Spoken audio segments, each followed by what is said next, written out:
Hail and welcome to Some Secret Place, the web show where I talk about Wicca, witchcraft, paganism and how to live a magical life. My name is Gemma and in today's episode we're going to be talking about books for beginners. The first book I'd like to recommend to you is Wicca by Cunningham. It's an oldie but a goodie.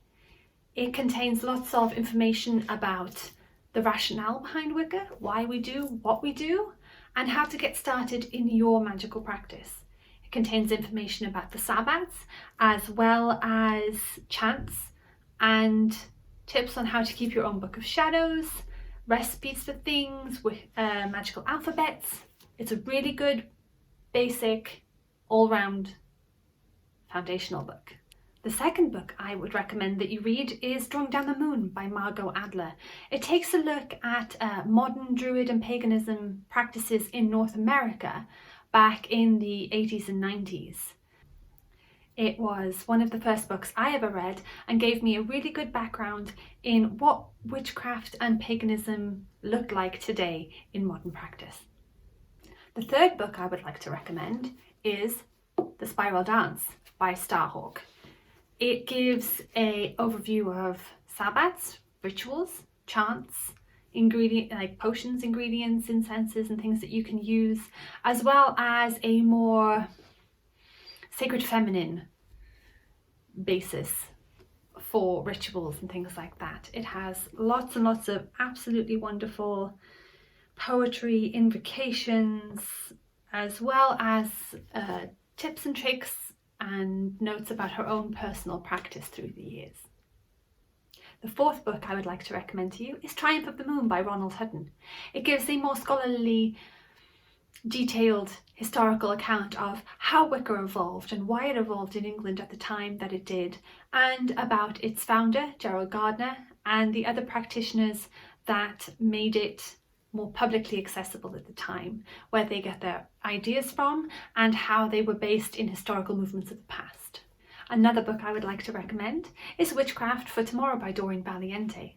Now, even though this book was written some years ago, it still contains really good information on frequently asked questions about Wicca and witchcraft, like where to find a coven, how do I go about getting training, what is witchcraft about exactly, how does it fit into New Age thinking? Another one of my all-time favourite books is Incenses, Oils and Brews by Cunningham. Now this is a recipe book that contains recipes for incenses, oils and brews for your magical practice. So whether you need a planetary incense for Jupiter or whether you'd like an anointing oil for a money spell, this is the book that I would recommend. Another book that I would recommend to anybody starting out is Hedge by Beth.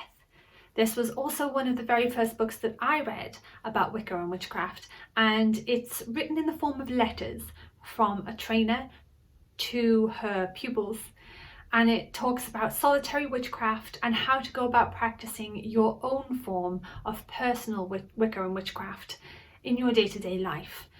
It talks about the Sabbats, what they are, what they're for, and how you can incorporate them into the daily rhythms of your everyday life.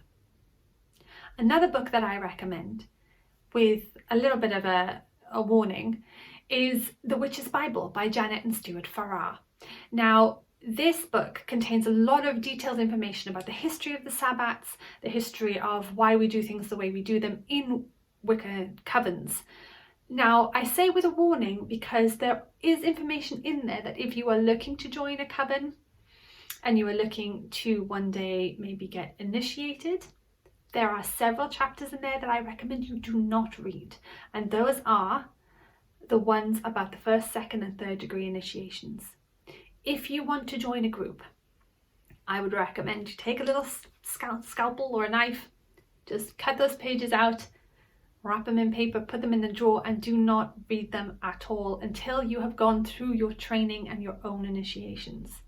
And I say this because reading about them is one thing, and experiencing them yourself is a completely different thing.